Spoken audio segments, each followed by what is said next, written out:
Welcome back to the Savage Report. I'm Andy Savage. He said healthcare would become President Obama's Waterloo. And last week, South Carolina Republican Senator Jim DeMint toured Charleston to bash Obama's healthcare plan. News 2's Brad Franco reports. Jim Blavin's there. Oh, okay. In front of a mostly supportive crowd of more than 300 at the Daniel Island Club, Senator Jim DeMint once again laid out his plans to fight the Democrats' health care bill. The senator says less government and more competition are the only ways to fix the system.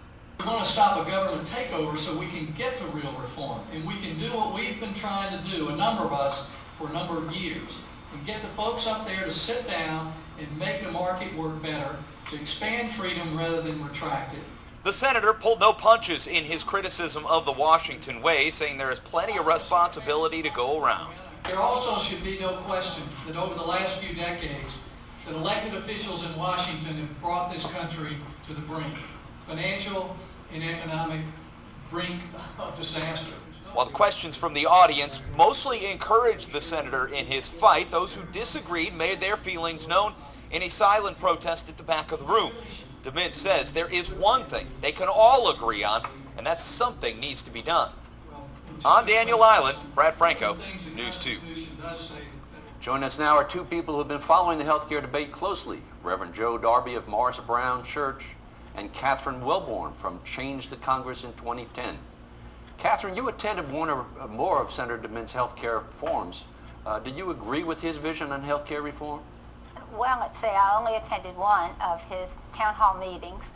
Yes, I mostly agree. Mostly. Let me say that. He has some things that I may believe differently, but generally, yes. What is he in favor of? We've heard a lot of his bashing. He doesn't like Obama's plan. He doesn't like the plan that's before the House now. What does he stand for?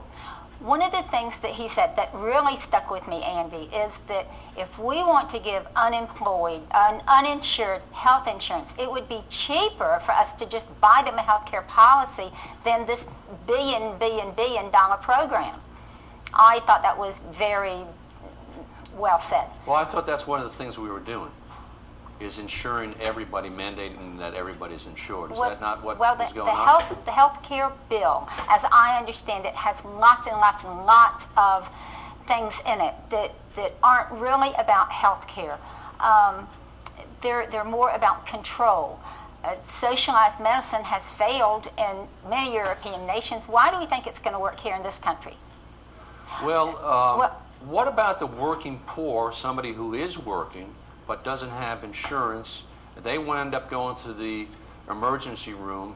I have to pay $3,000 for a CAT scan when it only costs $300 because they don't have insurance. I understand. I'm in the same fix. I pay for the uninsured also when they go to the emergency room. I don't have a solution. Well, Reverend Darby, that's one of the problems I have. People are condemning what Obama's proposing. People are condemning what the Republicans are proposing, but they don't come up and stand up for their own plan. You recently wrote an op-ed piece to the state newspaper saying you were disgusted with how the protest of health care reform is going. What do you suggest?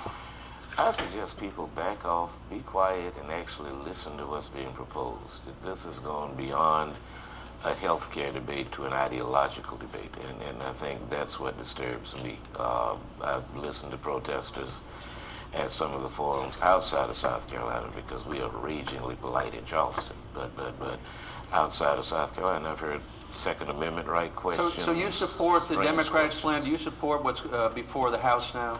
I support much of what I've heard. Well, how are we going to pay for that?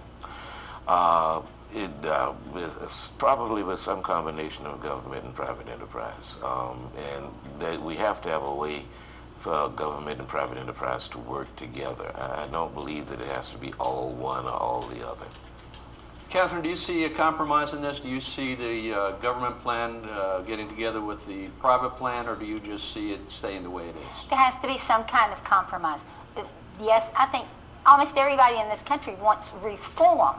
We don't want a totalitarian system taking over all of our medical decisions.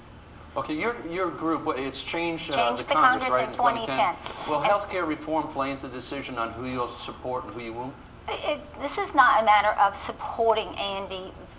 our group wants our senators and representatives to listen to us, not to lobbyists, special interest groups, a political party, or even themselves. We voted them in office, and they should be listening to us and doing what we say.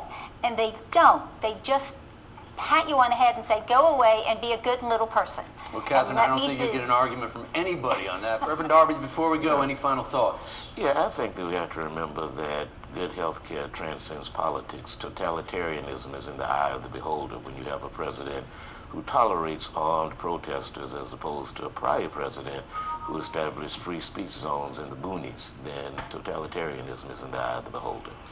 We want to thank Catherine and Reverend Joe Darby for being here today. That's our show. Be sure to visit us online at c2savagereport.com. From all of us at the Savage Report, I'm Andy Savage.